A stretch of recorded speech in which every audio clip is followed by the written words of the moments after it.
La estructura tradicional de Europa se quebraba ante el torbellino de ideas y comportamientos nuevos que la primera mitad del siglo XIX había traído al mundo. En 1851, Inglaterra se había convertido en el centro financiero y bancario de Europa y continuaba impertérrita su proceso de industrialización. Mientras Francia soportaba las idas y venidas de los Napoleones, los avances y retrocesos de su revolución, los progresistas de todos los países contemplaban la irresistible ascensión técnica de sus vecinos de Irlanda e Inglaterra, admirando y envidiando la solidez económica de los ingleses. Porque, aunque en los demás países también iban surgiendo complejos industriales para aprovechar la recién descubierta fuerza del vapor, Inglaterra no tenía que enfrentarse a ninguna competencia exterior y se estaba convirtiendo en el taller del mundo. La proliferación de doctrinas, el empuje de la recién nacida burguesía y, sobre todo, un indeterminado pero firme anhelo de progreso fueron los telones de fondo de esa plataforma industrial sobre la que Gran Bretaña instaló su prestigio durante los años 50 del siglo XIX. La sociedad de la época había comenzado a vivir un proceso renovador de trascendental importancia, proceso del que asombrosos inventos, como el ferrocarril o el telégrafo, no eran sino un preludio prometedor. Junto a la lucha social para conseguir la jornada laboral de 10 horas, o evitar que los niños comenzasen a trabajar a los 5 años, el arte, inquieto también ante los acontecimientos de la historia, busca nuevas fórmulas girando su atención tanto al pasado como a los futuros caminos que se le presentan. Y mientras Dickens se afana en reflejar el modo de vida de los estratos más bajos de la sociedad inglesa, la música de Wagner, por ejemplo, parece marcar la distancia más que geográfica de dos países de Europa. Así las cosas, Inglaterra se prepara para la celebración de un festival de paz, la Exposición Universal de 1851. El viejo mundo de nuevas ideas tuvo la intuición de que era necesaria una reunión mundial diferente a las reuniones políticas o diplomáticas. Y por eso aceptó de muy buena gana la oferta inglesa para la celebración de este encuentro que demostraría que las creaciones del arte y de la ciencia no son privilegios de una sola nación, sino que pertenecen al mundo entero. El espíritu motor de esta exposición fue el príncipe Alberto de Sajonia-Coburgo-Gotha. Hombre de gran inteligencia y de excepcional cultura, observaba con preocupación el estancamiento mental en el que había caído la Inglaterra de su tiempo. Oxford y Cambridge no eran ya las luminarias de otros años, y si el nivel industrial era en cierto modo admirable, el intelectual dejaba mucho que desear. Seguramente fue el deseo de sacar a Inglaterra de ese marasmo cultural lo que impulsó al joven príncipe a crear en 1850 la Comisión Real para la Organización de la Exposición y de la que él era presidente. En ciertos sectores el proyecto tropezó con una oposición encarnizada. En la Cámara de los Comunes se profetizó que Inglaterra quedaría invadida por pícaros y revolucionarios extranjeros que corromperían la moral del pueblo y destruirían toda fe y lealtad en el país. Pero la exposición se celebró. Y con ella los ingleses se dieron cuenta de que Inglaterra no era el único país industrial del mundo y de que la prosperidad comercial no era un monopolio británico por voluntad divina. Comprendieron que Europa se estaba recobrando rápidamente del desastre de las guerras napoleónicas y disponiéndose a arrebatar a Inglaterra su primacía comercial e industrial. Sin embargo, los sentimientos internacionalistas triunfaron sobre cualquier otra idea, y así los cantos a la unidad y confraternidad internacionales se oyeron una y otra vez sobre Hyde Park. Henry Gould, uno de los principales promotores de la exposición, escribió: «La historia del mundo no ha registrado un acontecimiento comparable a este de la gran exhibición de los trabajos industriales de todas las naciones de 1851. Un gran pueblo invita a todas las naciones civilizadas a un festival en el que comparar los trabajos del conocimiento humano». Jóvenes poetas como Tennyson escribieron transportados por el entusiasmo futurista: «Los tambores de guerra dejarán de redoblar y las banderas de combate se arrollarán. El Parlamento del hombre, la Federación del mundo». Todos esos entusiasmos, todas esas ideas, todo lo que generó aquel festival del que hablaba Cole, tuvo lugar en los terrenos de Hyde Park, junto a la llamada Puerta del Príncipe de Gales, y dentro de un singular edificio al que la historia conoció desde entonces con el nombre de Crystal Palace.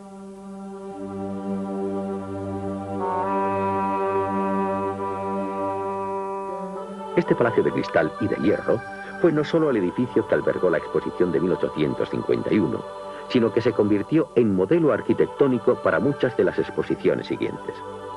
Cada país quiso tener su Crystal Palace, como se verá en esta serie.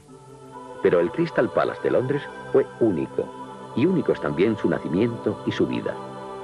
Desde la que llamaremos anécdota del nenúfar hasta su incendio y destrucción total el 30 de noviembre de 1936, todo en él fue curioso, sorprendente, siempre, de alguna manera, extraordinario. Su constructor se llamó Joseph Paxton, jardinero, ingeniero, arquitecto autodidacta, que ya había construido un gran invernadero en Chatsworth, en donde se realizó el experimento del nenúfar. En 1837, un viajero británico descubrió en Guayana un bello nenúfar, del que guardó algunas semillas para llevarlas a Inglaterra y plantarlas en el Kew Garden. A pesar de muchos cuidados, las semillas no florecieron. Joseph Paxton consiguió que uno de los esquejes de la planta alcanzara un espléndido tamaño. Paxton lo bautizó con el nombre de Victoria Regia y se lo regaló a la reina. Observando la flotabilidad del nenúfar, Paxton comprobó también la resistencia de sus hojas, ya que una soportó el peso de su hijita sin ningún problema. El perfecto conjunto de nervios radiales y circulares que las hojas del nenúfar presentaban fue la idea inspiradora para la construcción del famoso Crystal Palace. Una vez aceptado el proyecto, Paxton se dedicó con entusiasmo a la construcción del futuro palacio de exposiciones que iba a medir medio kilómetro de longitud, 563 metros exactamente. 3.300 pilares de hierro, 2.224 viguetas, 300.000 cristales y 205.000 marcos de madera cubrían unos 70.000 metros cuadrados de espacio. Todo el conjunto podría ser desmontado después de la exposición y reconstruido en cualquier otro lugar, como así ocurrió en Sydenham al año siguiente. Aquel monstruo de cristal, como le llamaron despectivamente algunos arquitectos profesionales, causó entusiasmo entre la población, sorprendida ante una proeza técnica semejante. Durante su construcción, que duró poco más de 7 meses, se produjeron anécdotas curiosas como esta de los gorriones. Para protegerse del frío de Hyde Park, miles de gorriones se refugiaron en el edificio aún sin terminar y anidaron en el viejo olmo que Paxton había salvado diseñando el transepto semicircular. Estaba claro que durante la exposición los gorriones no podrían continuar allí dentro, ya que vitrinas y objetos quedarían expuestos, pero a las necesidades de los pajarillos. Naturalmente, estos no se dieron por enterados de lo incómodo de su presencia, lo que llevó a Paxton y a sus hombres a buscar soluciones que no encontraron, ya que las armas de fuego no podían utilizarse contra los pequeños inquilinos sin grave riesgo para los cristales de la estructura. El duque de Wellington, llamado por la reina para estudiar el caso, sugirió, con la misma calma que inmortalizó su nombre en Waterloo: «Probad con un gavilán, señora». Efectivamente, introdujeron un gavilán y los gorriones desaparecieron. Los que no desaparecieron fueron los innumerables aspectos polémicos ante la inauguración de la Exposición Universal. En una carta dirigida al rey de Prusia, el príncipe Alberto le comenta que los matemáticos y los ingenieros habían calculado que el palacio se derrumbaría al primer vendaval, que las galerías se desplomarían sobre los visitantes, que los economistas auguraban escasez de alimentos en Londres ante la avalancha de forasteros, que los médicos temían la aparición de la peste, que los moralistas se estremecían ante la posible contaminación moral de los ingleses por el resto del mundo, y que los teólogos profetizaban una segunda torre de Babel que atraería la venganza de un dios airado. Los preparativos, sin embargo, siguieron adelante, y el 1 de mayo de 1851, la ciudad de Londres se preparó para la solemne inauguración de la gran exposición de trabajos de la industria de todas las naciones. Desde finales de abril, la ciudad estaba casi al completo de visitantes, muchos de los cuales tuvieron que alojarse a 20 millas de la capital. Los periódicos publicaron artículos en inglés, alemán y francés, y los escaparates de las tiendas también hicieron alarde de sus conocimientos de idiomas. Ante la gran demanda de taxis, cientos de destartalados vehículos se pusieron en funcionamiento, con lo que se creó un verdadero problema de tráfico. Miles de soldados fueron enviados a Londres para reforzar el cuerpo de policía, ampliado hasta 6.000 agentes. A las 9 horas del 1 de mayo de 1851, se habían abierto las puertas del palacio para recibir a los invitados a la ceremonia. Más de 500.000 personas se congregaron en el parque, y a las 11:30 llegó la comisión de la exposición, así como los ministros de Su Majestad y el arzobispo de Canterbury. La reina y su familia salieron de Buckingham Palace y se dirigieron hacia Hyde Park.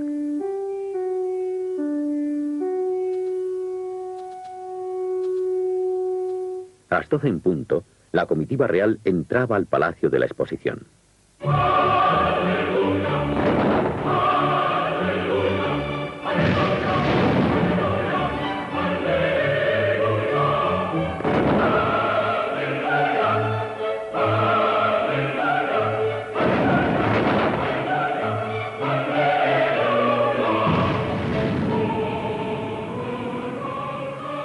El más popular y bello de los cerca de 100.000 objetos expuestos en el recinto fue sin duda la fuente de cristal de Hallett-Osler, realizada especialmente para la exposición.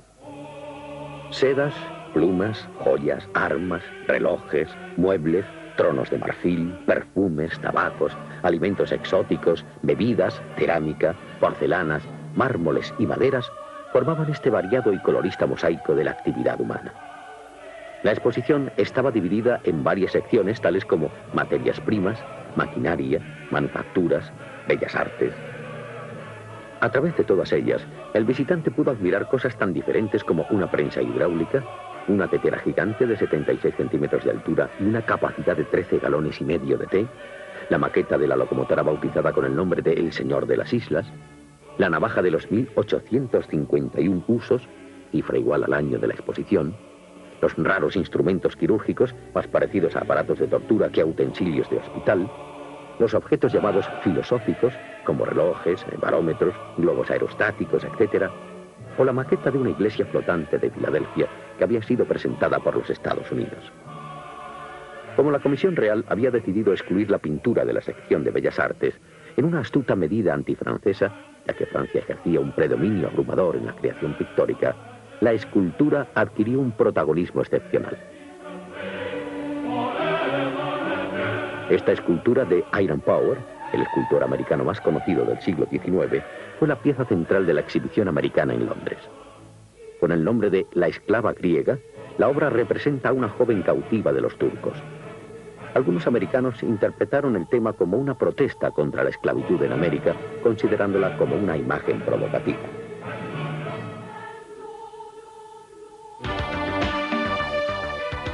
En un lugar cercano a Knightsbridge Barrack se realizó un experimento con las llamadas Model Dwelling House, que eran unas viviendas para alquilar a familias trabajadoras y que estaban diseñadas bajo la directa supervisión del príncipe Alberto. Estas viviendas modulares pretendían establecer un sistema de alojamiento digno y económico para los trabajadores, ya que se podían alquilar por el módico precio de 4 chelines a la semana. Este concierto de novedades, esta concentración de curiosidades y sobre todo la posibilidad única de disfrutarlas por muy pocos chelines, movió a las gentes a hacer la expo, como decían los campesinos que llegaban de lejos, en trenes, en carros e incluso a pie. El número medio de visitantes por día fue de 42.831. El precio de las entradas entre 1 y 5 chelines. Se vendieron 1.092.337 botellas de agua mineral y el encargado del bar, que había pagado 5.500 libras por la concesión, se llamaba Schweppes. La Expo de Londres de 1851 cerró sus puertas al público el día 11 de octubre de ese año. Los días 12 y 13 permaneció abierta solo para los expositores y sus amigos, y el día 14 se celebró la ceremonia de clausura en la cual, tras el Aleluya de Händel, el príncipe Alberto dio por finalizada la gran exposición de trabajos de la industria de todas las naciones. La exposición cerró sus puertas, pero abrió las de la historia de las exposiciones universales en el mundo.